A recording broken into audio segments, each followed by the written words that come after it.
Your life experience, good or bad, is a gift when you share it with others. At Taxi Chronicles, we allow real riders with real stories to share their gift. So hopefully this episode will intrigue, enhance or inspire you. Don't forget to like, share and subscribe.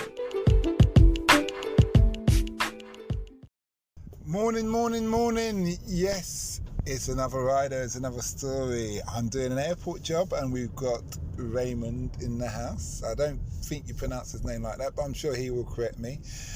And he's going to tell us his story about travelling from Lithuania and to various places in the world and just hear what he has to say. So nice to have you here today, Raymond. Thank you. Pleasure. So tell us, what kind of person were you when you were in school? In school, I was the class clown, I would say. Okay, at least you know. Yeah, I was always just making jokes. It's all about getting attention and entertaining others. But then I think at some point you realize that just entertaining others, unless you become a professional comedian, doesn't take you that far. So decided that I might focus on something a bit more productive. So around the time of our high school exams, I thought, okay, I should properly start learning stuff and study, and it kind of did pay off. So I graduated in Lithuania, and then for undergrad studies wanted to go to UK. Mm-hmm. Funny enough, I wanted to go to Oxford or Cambridge as well, but I was stupid enough to miss the deadline. Okay, well that would do it, innit? Yeah, because they have different application cycle to other unis. Mm-hmm. I think the other ones the deadline is 15th of January and Cambridge Oxford is September or October. So I was speaking with my friends and they're like, oh, I got an interview for Cambridge and Oxford and this and that. And I'm like, oh, I haven't gotten mine yet. They're like, but the applications are closed. And then I woke up and then I'm like, okay, I should be doing this more seriously now. But do you reckon you were good enough to get in? Yeah, I think so, probably. Okay, that's good. Yeah, so then I applied for other unis. Warwick was my first choice. It's a pretty good uni in terms of its ranking in economics. I think the year I studied there, it was actually the best one in UK in terms of economics ranking. So I managed to get in there. Did quite well in my high school exams. Was one of the top students in Lithuania actually. So that's why I think I could have gotten into Cambridge or Oxford as well. Mm-hmm. The grades were kind of sufficient. So that's what kind of brought me to UK. I spent 3 years studying at Warwick. Really enjoyed my time. I think it's a great uni in terms of the things you can do outside of studies. It has a massive campus. I think it has the biggest number of societies in UK. So there's literally tons of things to get involved in, and it's a very international place. So you can do so many things. What was your expectations of England, and what did it turn out to be like when you got here?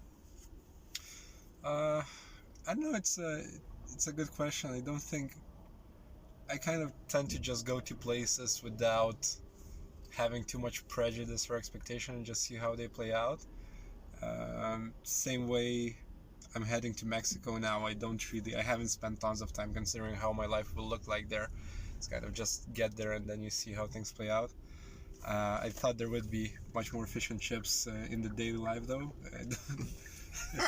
Fish and chips? Yeah, I didn't get that keen on that. But yeah, no, I think it kind of, I thought it will be very multicultural, obviously rainy, grey, but interesting in kind of other aspects, and I think it did fit the bill quite well in that sense. You know our national dish is a curry. I know. Because you wouldn't believe chicken tikka masala. Yeah, you wouldn't believe it after Brexit. National dish is a curry, but we don't want immigrants. So it really makes sense. But yeah, so you said you lived in London a while. I did. Did you feel like you settled in? You became a Londoner? No, I haven't. To a proper extent, I'd say, because what I did was investment banking. And I think I'm not sure how familiar others are, but essentially you kind of have very long hours. It's a somewhat challenging work environment, very rewarding, but you can spend, up until midnight in the office or potentially later, give or long take, hours every day. So you don't get that much time to explore. So I'd say after uni, what I did, So what uni did you end up going to? University of Warwick. Warwick. Okay. Yeah. So after that, the way the finance kind of works is you do a summer internship and then you go back for a full-time role. I did my summer internship in the last year of studies. So then I took a gap year, and then I went on traveling to Southeast Asia and South America for close to a year, which was a great experience.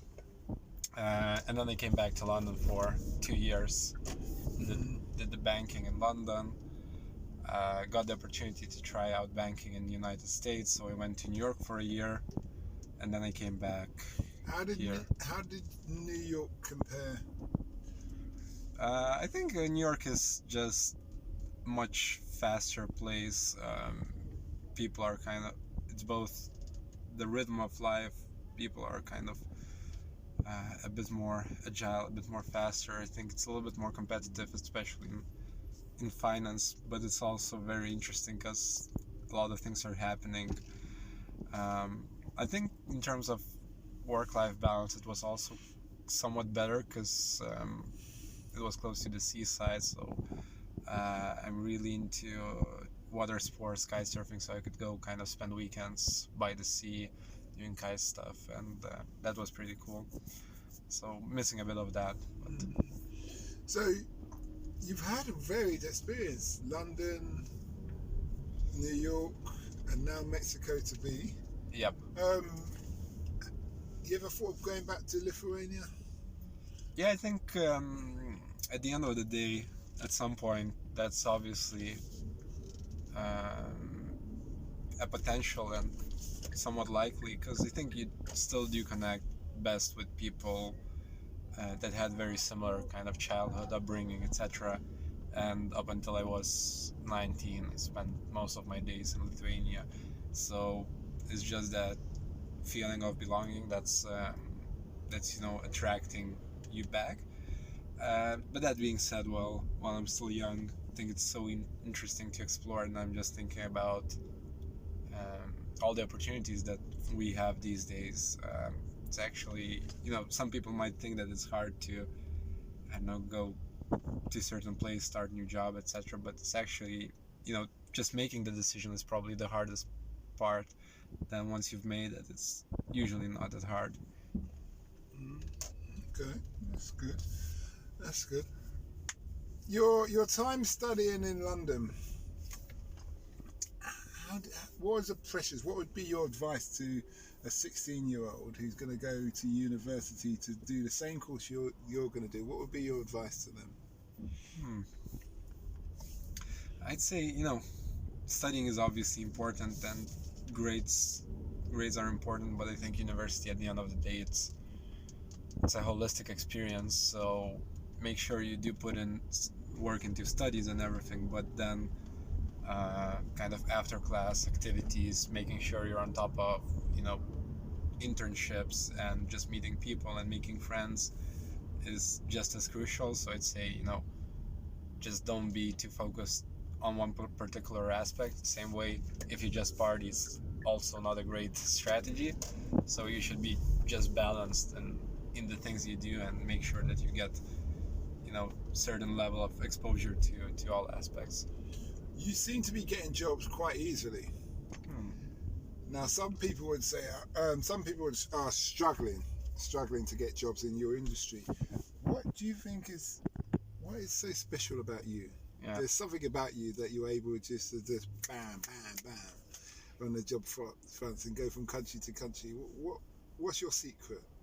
Yeah, no, I think it's really the experience, and it is the case that it is somewhat ridiculous, but for entry-level jobs without very specific skill set required, the employers would still want someone who has the experience. So what I've done when I was in my first year of studies, I came back to Lithuania and just did unpaid internships for pretty much all vacations that I had. And by the time I was applying for summer internships, I already had a CV with 3-4 relevant work experiences, whereas others would have just spent time at home, I don't know, relaxing. And I think that kind of really helps to set yourself apart when you already have something to offer for the employer, even at that entry-level job, and then it kind of just accumulates over time. Then you get a good job with that experience you secured initially, and then it helps you to get the next thing and the next thing. Mm-hmm. Okay, that's good. So your journey throughout South America and Asia, tell us about that. Did you ever feel that your life was in jeopardy at any time? Because Mexico is the kidnap capital of the world, I just let you know. Yeah, no, I think, and it's an interesting thing. Always when thinking about travels, people are looking for something where you barely made it and barely survived, and it seems like that's kind of the adventures that people are seeking. I think in that sense, my year of travel was somewhat disappointing. I never was close to getting killed or shot or anything like that. I think in Asia it's just so safe. So if What females part are of Asia considered, did you go? I went to Thailand, Laos, Vietnam. Kind of spent most of the time there, and then some time in Bali. So I'd say even for solo female travelers, it's super safe. I literally never felt endangered in those places. In South America, I'd say Brazil was the one where you do feel less comfortable, but obviously then you're a bit more cautious. Were you in Sao Paulo or Rio or both? I went to both. I spent like 3 weeks or more in Brazil, so I did saw the place quite well. I think You never got mugged at all? no. See, you strike me as a man, and I know it's not good to judge a book by cover, but I will, who's calculated.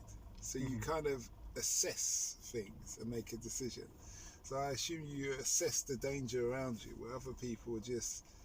I interview so many people and they say, I was getting robbed in Rio every day. Boy, I just used to have money and say, here you are. And that's the only way I could get down the street. Yeah. But you strike me as a person who's calculated. Am I wrong? I don't know. I think there's an element of luck, obviously, not getting robbed, but generally, yes, I would try to be informed. And obviously, when you're in Rio, you don't go to a favela and you kind of ask the locals about where you should go and what you should do, so you don't get surprised.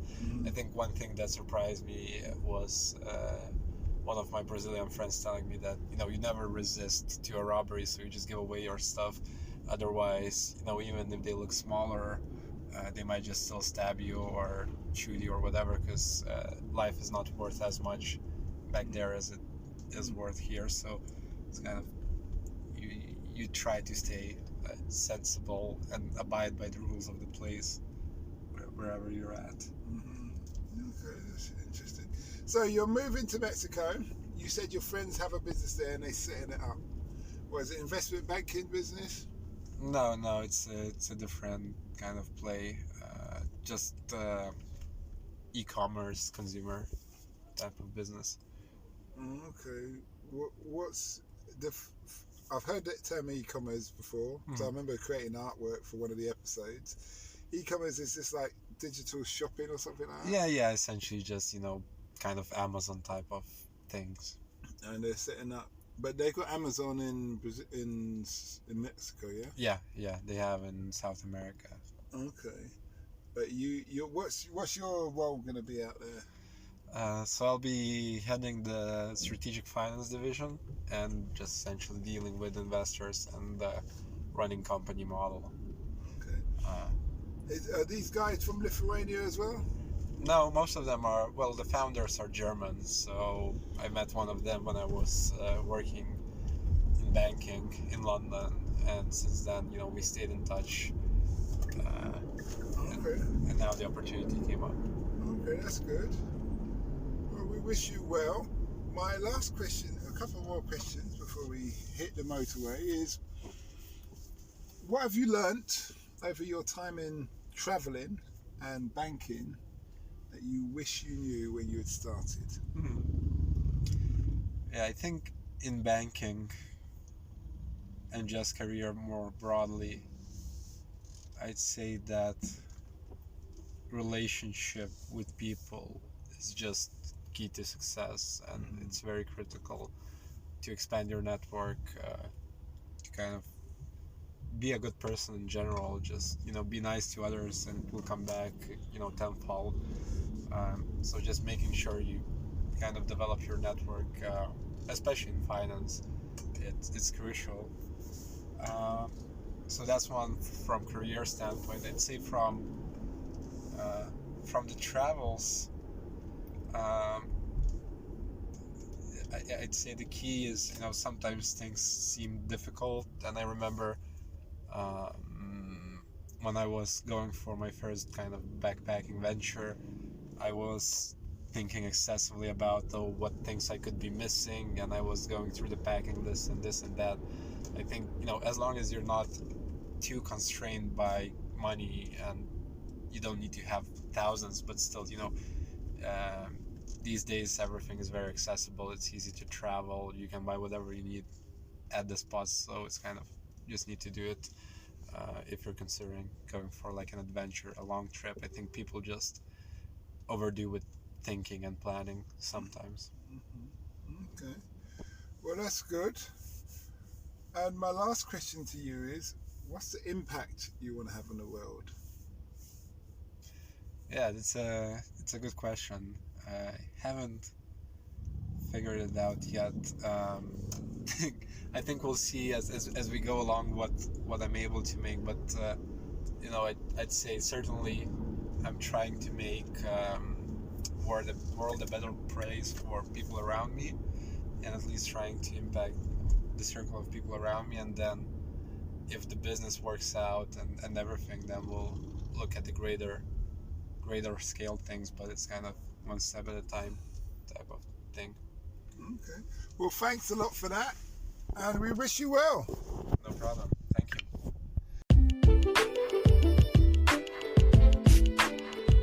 We hope you liked that Taxi Chronicles interview.